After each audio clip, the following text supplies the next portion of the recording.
Waterworks Valley. Waterworks Valley, in the parish of St. Lawrence in the Channel Island of Jersey, is named after the great number of reservoirs and pumping stations found along it. Even in the daytime, it is a brooding, haunting place, overcast as it is by a thick layer of trees and foliage. It is damp and dark, and people are often forgiven for seeing or hearing things. Sometimes there is no mistaking the ghostly sights and sounds that occur. Countless people have seen it pass by, and even more have run away after hearing it approach. This, they say, is the phantom carriage.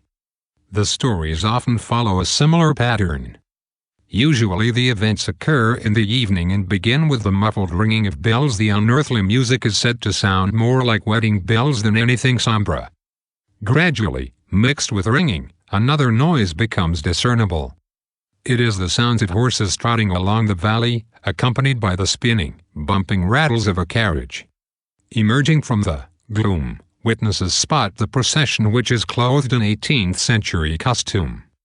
They see that the coach's passenger is a bride in her wedding dress, but as it rolls past, witnesses see the face behind the veil. It is the haggard skull of a corpse. One tale of explanation claims that in the early 18th century a girl who was due to be married at St. Lawrence Parish Church was disappointed at the altar.